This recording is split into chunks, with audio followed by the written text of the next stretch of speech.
Okay guys, so I'm starting my Superbowl meatballs, and I just have my crock pot on high with a crock pot liner, and I'm going to go ahead and put the entire jar of the chili sauce, the grape jelly, and about half of this barbecue sauce, and then I will show you the meatball process. Okay guys, so I have about a pound of ground beef.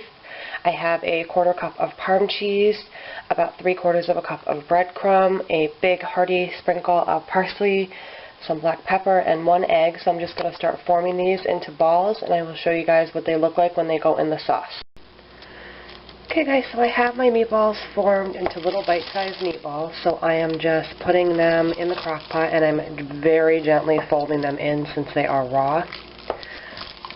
And the jelly and the barbecue sauce and everything is going to really loosen up and thin out as it warms. So I just want to get these coated lightly. Again, I have to be really gentle not to break up the meatballs. And I'm just going to put the lid on and leave them on high for 4 hours. Give them a stir maybe halfway through, and they are going to be delicious and tender and flavorful, and I will show you guys what they look like when they're all done. Okay guys, so it's been about 4 hours since I put the meatballs in, and I just tasted one. It is so good. So as you can see, the sauce is way more watery and thin than it was when I first put them in, which obviously is normal.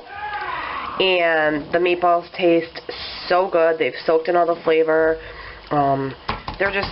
It's just a really good, crowd-pleasing flavor. So definitely give it a shot. You know, only a few ingredients, and it doesn't have to be Superbowl. It's for, you know, great for a party, great for anything like that. They're just so good. So I'm just waiting for a few more of my appetizers things to get done, and we are going to feast before the game.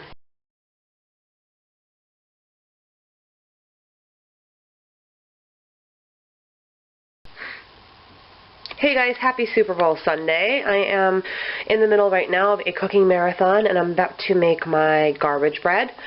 That's what I call it. It's actually like a stuffed calzone bread. So I have a pizza dough here that is all thawed out, and I have some flour, which I'm going to sprinkle on the counter just so the dough doesn't stick. I have some sharp cheddar. I have some pork sausage. I have some sun-dried tomatoes from my mom's garden. And of course I have my cornmeal, which is the trick to making the bread not stick to the pan, and it really does work. So I will show you guys the process of assembling all this, and it is delicious. Okay guys, so I have my pizza dough rolled out. I just used a little bit of flour on the rolling pin, and I have it rolled out just like this. I'm going to start with my pork sausage. I'm going to use about a half of this package.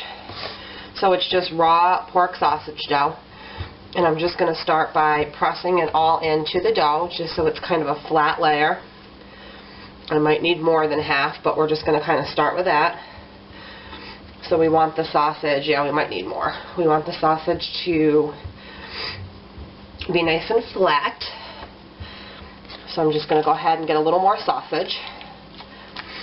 And I grew up eating this garbage bread. My mom would make all different kinds, veggie, meat lovers. She would use anything we had that was left over, and it was just always been one of my favorite things.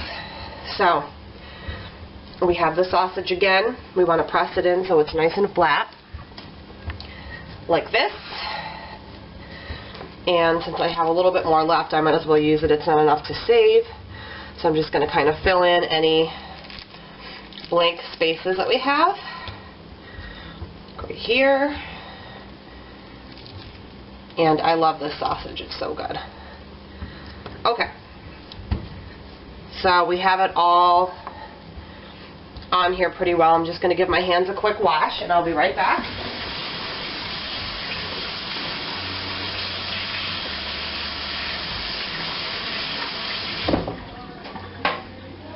Alright guys, the next thing I'm going to add is some sun-dried tomatoes, again from my mom's garden. And they're literally, you know, just dried out, dehydrated, whatever you want to call them. So we're just going to sort of blanket this with those. I don't put sauce in my garbage bread. I don't feel that it needs it, and I feel that it makes it kind of runny. And we want it to be crispy and cheesy and delicious. So yeah, that's how many tomatoes I'm putting on. And the important part, which is the cheese. Now you can use whatever cheese you want. You can use mozzarella, you can use cheddar. I like cheddar. So I have this Sargento, it's about a half bag. So I'm just going to pour the whole bag, which is an 8-ounce bag. So 4 ounces approximately was in there. And I just want to kind of distribute it all so that it's sort of an even coating. My oven is ready for me. And I actually think it needs a little bit more cheese. So I'm going to go ahead and open up my next bag and use about, I don't know, maybe a quarter of it, a good size, handful. So I'm just going to sprinkle it all over. And I'm just going to add a little bit of black pepper. Nothing crazy. I'm not going to add salt because the sausage has plenty. So it looks pretty good to me. And now we are going to do the fun part, which is rolling it. So we're just going to start here at the bottom, and we're going to do an even roll all the way across and continue to just roll it. It doesn't have to be perfect. And kind of fold this over like that. And you really just have to be patient and work it. Another thing, guys, dough is much easier to use and work with if it's at room temperature. So I'm going to flip it over because we want the seam side down. And I'm just going to grab a knife here and I'm just going to cut, I don't know, 4 or 5 slits on top just so that the air can escape. And again, I have my pan with the cornmeal. So we are going to gently pick this up, making sure nothing falls out. I have to make sure I have the seam under my hand, and just transfer that right onto the cornmeal pan. And a little bit of cheese just escaped, so I'm just going to sprinkle that on top. And this is what it looks like, ready to go into the oven. And I will show you guys the deliciousness when it comes out. Okay guys, so the bread just came out of the oven and it is just cooling off for about 5 minutes so I can slice it up, and it baked for about 45 minutes at 370.